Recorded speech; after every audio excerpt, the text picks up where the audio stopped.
All right, so thanks for joining and coming into the Intro to MongoDB course. Super excited to teach you about your first time using Mongo and how awesome it is. So to get things started, the first thing you need to do is hop into this repo, which is going to be at frontendmaster/intro to MongoDB. And just a quick tour of what's in this repo and how we're going to go about these exercises. Basically, this README is going to have everything for you, but let's just walk through it right quick. This course is basically going to walk you through the intro of Mongo. We're going to be using it in Node, in a Node environment, and we're going to cover things like queries, creating stuff, different indexes, all different types of filters. So we'll be working on stuff like that.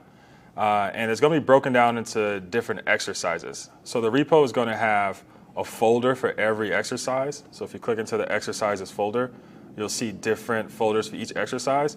And we'll be going through these in a sequential order, and I'll tell you which exercise that we'll be working on at the given time. But most of the time, you're just going to be following the instructions in the README. It's going to have some command that you need to run, some tests that you need to pass, and some checks that you have to check off.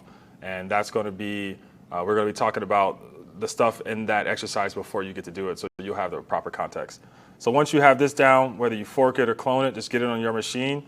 Make sure you run an npm install to get all the modules installed. Once you're good there, the next thing we need to do is actually install Mongo. So there's a few ways to install Mongo, and it's going to depend on what machine you have, whether it's Linux, Mac, Windows, whatever flavor they're using.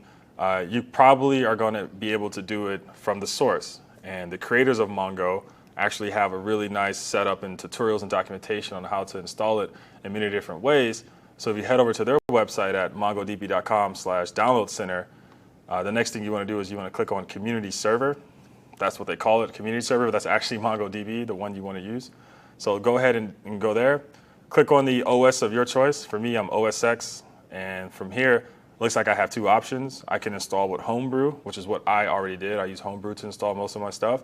But you can also download by the .tgz. I recommend installing by Homebrew. If you're using Mac, it's just way simpler.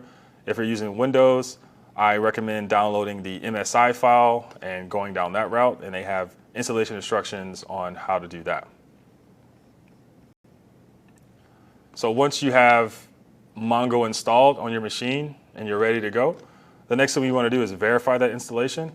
So what we can do is we can head over to our command prompt if you're on Windows, or our terminal if you're on Mac, and basically what you want to do is you want to run the MongoD command. And the MongoD command is going to start your Mongo database server locally on your computer. I'm going to run it, and it's going to crash for me because I'm already running Mongo in the background, so it's a conflict of port. But once you run this for the first time, you'll see that it just hangs and it sits there. So once you have that going, you want to open up another window, and you want to run the Mongo command without the D. And that's going to open an interactive shell like this. So this shell is basically an environment that uses a hybrid of like Node.js and some type of JavaScript and some other pseudo language to interact with Mongo and all the different databases on your machine. So we're just going to walk through some quick things to just get a feel around this shell and experiment with Mongo. So the first thing you want to do is you want to type in this command, which is going to be show DBs. So show DBS, which is short for databases. Once you run that, it's just going to list all the databases that you may or may not have on your machine. If this is your first time installing Mongo, you might only see these three. These databases were created by Mongo, and they store information about internal Mongo stuff, so there weren't ones that you created. So what you want to do now is you want to switch to a database. We don't want to use any one of these databases, so we'll just go ahead and create one. And the beauty of Mongo is that we can create a database on the fly when we switch to it. So what I can do is I can use the use keyword and then put in a name of a database. So I'm just going to make up one, and I'm just going to call it to-dos. And this is going to not only create a database called to-dos, but switch to it. So you can see right there, it switched to a database called to-dos. So it created it, and now I'm actually using it. And to verify that, I can do something called show collections. And actually, you're not going to see anything because we don't have any collections. But this tells me that because this command didn't error out, that I'm actually using a database.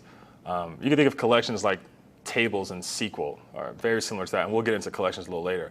And for right now, just to keep this example going, we're going to see some of the different commands that we can run in this shell. So to do that, we can just do db.help, and we can invoke it like a function. Because remember, I said it's kind of like pseudo JavaScript, kind of Node things happening here. And you can see all the different methods you can run on the database. And there's some pretty helpful methods in here. But again, the shell is really just to test and play around what's actually happening in a Mongo environment. Some of the stuff in here you probably wouldn't really use in production. You use something like a GUI, which I'll show you in a minute. So for like things like creating a collection, you can see there is a method in here to create a collection, and we can try that right now. So db.create collection, and it takes a name, and I'll just call it items. And you can see it said OK true. So now if I type in show collections, I see that I have a new collection called item. Again, this is just to like play around and explore Mongo.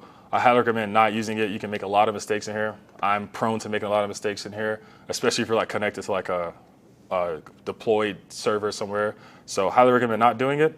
You'll want to use a GUI to actually interact with the Mongo database installation on your computer. It's much friendlier, less error prone, and actually has a lot more tools for advanced features. So here what you want to do is you just want to click on the Compass tab.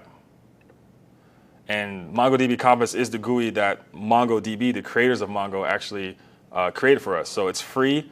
They have a paid version, but you can just use the community edition. That's what they're calling the free stuff, the community edition. So pick the latest version, pick your platform, and download it. Once you have that downloaded, you can go ahead and open it. I already have it downloaded, so I'm going to go ahead and open up MongoDB Compass community here. And most likely what you're going to do, if I'm already logged in, so I'm actually going to close it and open up again so we can get a fresh version. So you can see it's going to load like this. And once it does its thing and it loads up, eventually it's going to ask you to connect to a database. So you're going to be prompted with this screen. If you have databases already, you'll see them like on the left, favorites that you might have. So for me, we're just going to connect to a new one. And by default, I want to connect to the one that's on the local host on my machine. By default, the port for every Mongo database is 27017, so I don't have to change any of that. So I can actually just go ahead and just click connect with all these defaults, and it's going to connect to localhost. And you can see those 4 databases that we had in the shell are listed here. So the admin, the config, and local, and then the one that I created is to-dos. So if I click on to-dos, you can see there's the collection that I created. And once I click on that collection, there's all different types of things that I can do in here. I can insert documents. I can do this weird thing called aggregations, this explain plan, indexes. So it's very useful. Has a lot of meta information, and it's not just for local databases. You can use it for deployed databases as well. So highly recommend using MongoDB Compass.